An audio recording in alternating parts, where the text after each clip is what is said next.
২৯ June রাজধানীর আদাবর এক ব্যক্তিকে এলোপাথারি কুপিয়ে জখম করে আয়েশা ও তার সহযোগীরা। মূলত মাদক ব্যবসাকে কেন্দ্র করে ঘটে এই হামলার ঘটনা। সেই ঘটনায় দায়ের করা মামলায় রোববার রাতে সাভার থেকে দেশীয় অস্ত্রসহ আয়েশা ও তার সহযোগী ইউসুফকে গ্রেপ্তার করে র্যাব-২। সোমবার সকালে রাজধানীর কারওয়ান বাজারের র্যাব মিডিয়া সেন্টারে সংবাদ সম্মেলনের আয়োজন করা হয়। র্যাব জানায়, আয়েশা মূলত কবজি কাটা আনোয়ার গ্রুপের সদস্য ছিল। এখানে সে রাজমিস্ত্রির কাজ করত। ৭-৮ বছর আগে কবজিঘাটা আনোয়ারের সাথে তার পরিচয় হয় এবং ক্রমে সখ্যতা গড়ে ওঠে। এরপরে তার মাদক ব্যবসায় তার হাতে খড়ি। মাদক ব্যবসাকে কেন্দ্র করে সে পরবর্তীতে ছিনতাই, জমি দখল এবং অন্যান্য অপরাধে জড়িয়ে পড়ে।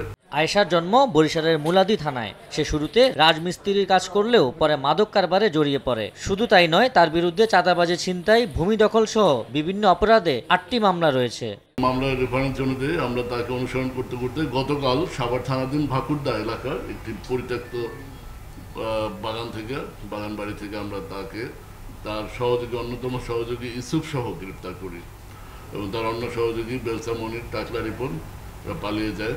অপরাধ দমনে রাজধানীতে অভিযান অব্যাহত থাকবে বলে জানিয়েছে র্যাবের এই কর্মকর্তা। আবু সাইদ নিশান, সময় সংবাদ, ঢাকা।